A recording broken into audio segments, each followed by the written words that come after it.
तो महादेव भाई जो हैं वो पूरे हिमाचल से लेके कन्याकुमारी से हिमाचल तक, हिमालय तक, कश्मीर तक सब लोगों से जुड़े। इसी बीच पंजाब में फौजी शासन के कारण, फौजी शासन यानी मिलिट्री रूल, जो कहर बरसा यानी जो अत्याचार किए गए, बरसाया गया था, उसका ब्यौरा रोज रोज आने लगा। ब्यौरा यानी उसकी सूचना, उसकी समाचार। पंजाब के अधिकतर नेताओं को गिरफ्तार करके फौजी कानून के तहत जन्म कैद की सजाएं देकर काला पानी भेज दिया गया। तो पंजाब के ज्यादातर नेता जो थे उनको मिलिट्री रूल के अंतर्गत उनको आजन्म सजा, लाइफ इम्प्रिजनमेंट देकर काला पानी अंडमान निकोबार जेल थी, काला पानी वहां भेज दिया। लाहौर के मुख्य राष्ट्रीय अंग्रेजी दैनिक पत्र ट्रिब्यून के संपादक श्री कालीनाथ राय को 10 साल की जेल की सजा दी। बहुत सारे लोगों को ब्रिटिश सरकार ने बहुत अत्याचार किया। तो ये सन 1929 की बात। गांधी जी के सामने जुल्मों और अत्याचारों की कहानियां पेश करने के लिए आने वाले पीड़ितों के दल राम देवी के मणि भवन पर उमड़ते रहे। बहुत लोग आते थे गांधी जी, हम पर ये अत्याचार हुआ, हम पर ये तो दल के दल और ग्रुप में लोग आते। महादेव उनकी बातों की संक्षिप्त टिप्पणियां तैयार करके उनको गांधी जी के सामने पेश करते तैयार करते थे, नोट्स तैयार करते थे, तो गांधी जी को बता देते थे। लोग तो बहुत कुछ बोलते थे, नाम से आए हैं लोग तो समझ भी नहीं आता था कैसे। तो महादेव भाई देसाई उनकी समरी तैयार करके टिप्पणियां थोड़ा सा उनके नोट्स बना के गांधी जी को सामने पेश करते थे। और आने वाले के साथ उनकी रूबरू में फेस टू फेस, आमने सामने मुलाकातें भी करवाते। गांधी जी बम्बई यानी मुंबई के मुख्य राष्ट्रीय अंग्रेजी दैनिक बॉम्बे कार्निकल में इन सब विषयों पर लेख लिखा था। कार्निकल में जगह की तंगी बनी रहती थी, तो गांधी जी उसमें आर्टिकल्स लिखते थे। कुछ ही दिनों में कार्निकल के नीडर अंग्रेज संपादक हार्नीमैन को सरकार ने देश निकाले की सजा देकर इंग्लैंड भेज दिया। एडिटर थे कार्निकल के, कौन एडिटर थे? हार्नीमैन। उनको उन्होंने इंग्लैंड भेज दिया। उन दिनों बम्बई के 3 नए नेता थे, शंकरलाल बैंकर, उमर सोबानी और जमुना दास द्वारका। ये आप नाम ध्यान रखना, कौन कौन से 3 थे? शंकरलाल बैंकर, उमर सोमानी और जमुना दास द्वारका दास। और कार्निकल में लेख लिखते थे महात्मा गांधी, ये भी याद रखना। और उसके एडिटर कौन थे? हार्नीमैन। इनमें अंतिम श्रीमती बेसेंट के अनुयायी, यानी जमुना दास द्वारकादास श्रीमती बेसेंट के अनुयायी थे, फॉलोअर। ये नेता यंग इंडिया नाम का अंग्रेजी साप्ताहिक यानी तो हर वीक निकलता, लेकिन उसमें कार्निकल वाले हार्नीमैन ही मुख्य रूप से लिखते थे। देश निकाला मिलने के बाद इन लोगों को हर हफ्ते साप्ताहिक के लिए लिखने वालों की कमी रहने लगी। कौन आर्टिकल्स लिखते? ये तीनों नेता गांधी जी के परम प्रशंसक थे और उनके सत्याग्रह आंदोलन में बम्बई के बेजोड़ नेता भी थे।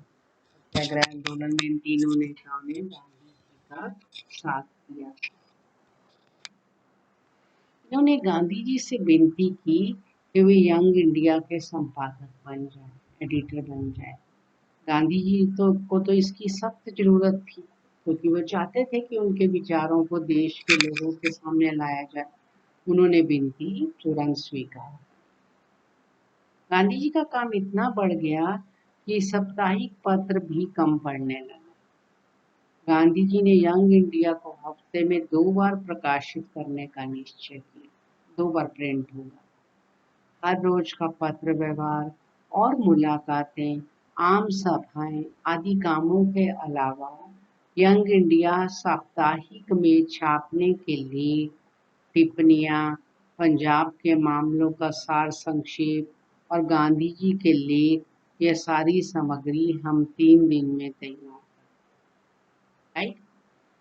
यंग इंडिया के पीछे पीछे नवजीवन भी गांधी जी के पास आया, ये भी एक मैगजीन है, और दोनों साप्ताहिक अहमदाबाद से निकलने लगे। 6 महीनों के लिए मैं भी साबरमती आश्रम में रहने पहुंचा। कौन? स्वामी आनंद, जो लेख लिख रहे। शुरू में ग्राहकों के हिसाब किताब की और साप्ताहिकों को डाक में डलवाने की व्यवस्था मेरे जिम्मे रही। जो भी साप्ताहिक है उनको पोस्ट में, पहले तो कोई ईमेल ऐसा सब होता नहीं था, तो उनको पोस्ट में डालना, किस किस को भेजना है, और जो भी ग्राहक है उनका हिसाब, वो जिम्मेदारी किसकी रही? लेखक की, स्वामी आनंद। लेकिन कुछ ही दिनों के बाद संपादन सहित दोनों साप्ताहिकों की और छापखाने की सारी व्यवस्था मेरे जिम्मे। उनको छपवाना है, प्रिंट कराना है, ये सब काम जो है स्वामी आनंद को सौंपा। गांधी जी और महादेव सारा समय देश भ्रमण में बीतने लगा। देश भ्रमण, देश में घूमने लगे, जगह जगह जहाँ जहाँ उनकी जरूरत होती, ये जहाँ भी होते वहाँ से कामों और कार्यक्रमों की भारी भीड़ के बीच में समय निकाल कर लेख लिखते और भेजते। गांधी जी कहीं भी होते तो वो आर्टिकल लिखते, लेख लिखते और इनको भेज देते, ताकि साप्ताहिक नवजीवन में और यंग इंडिया में छप सके। सब प्रांतों के उग्र, उग्र यानी बहुत ज्यादा, उग्र जिसे कहते हैं जिनके मन में की उग्र यानी बहुत तेज, राइट, बहुत ज्यादा, जिनके मन में बोलते हैं कि गुस्सा, उग्र बोलते हैं aggressive,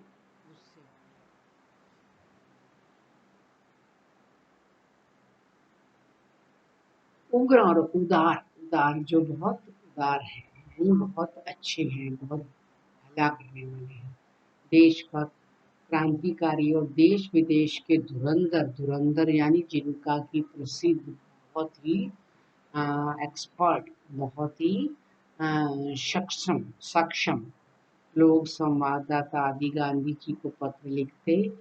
Gandhi ji young India के कॉलमों में उनकी चर्चा किया करते। लोग जो लिखते रहते थे गांधी जी को पत्र, गांधी जी उनकी चर्चा यंग इंडिया पे करते।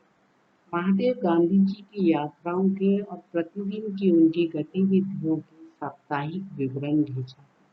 महादेव भाई मुझे बताते कि किस प्रकार गांधी जी की कौन कौन सी यात्रा है, क्या कार्य गतिविधि करी, कहाँ क्या काम करा, वो सारा साप्ताहिक विवरण स्वामी आनंद को दे। इसके अलावा महादेव देश विदेश के अग्रगण्य, अग्रगण्य यानी बहुत जो प्रसिद्ध थे, आगे थे, एस्टीम्ड जिसे बोलते हैं, माननीय, सम्माननीय, जो आगे के, जैसे काउंट करते हैं ना, पहला नंबर, दूसरा नंबर, तीसरा नंबर, तो ऐसे अगर जो आगे आने वाले आगे गिने जाते हैं। समाचार पत्र जो आंखों में तेल डालकर गांधी जी की प्रतिदिन की गतिविधियों को देखा करते थे। आंखों में तेल डालकर गांधी जी की प्रतिदिन की गतिविधियों को देखा करते थे, यानी बहुत अच्छी तरह से वो गांधी जी की गतिविधियों को देखा और उन पर बराबर टीका टिप्पणी करते। टीका टिप्पणी यानी ये गलत है, ये सही है, आलोचना या मतलब कमेंट करते थे। टीका टिप्पणी उन पर अपने अपने विचार व्यक्त करते। उनको आड़े हाथों यानी अच्छी खबर लेने वाले लेख भी समय समय पर लिखा करते। बेजोड़ कॉलम, कॉलम होते हैं ना, जैसे एडिटोरियल कॉलम या बच्चों का कॉलम, स्पोर्ट्स कॉलम, ऐसे बेजोड़ कॉलम जिनका भी कोई जोड़ नहीं है, ऐसे कॉलम भरपूर चौकसाई, चौकसाई यानी सावधानी पूर्वक ऊंचे से ऊंचे ब्रिटिश समाचार पत्र की परंपराओं को अपनाकर चलने का गांधी जी का आग्रह, आग्रह यानी उनका, ये उनकी मतलब ये उनका अनुरोध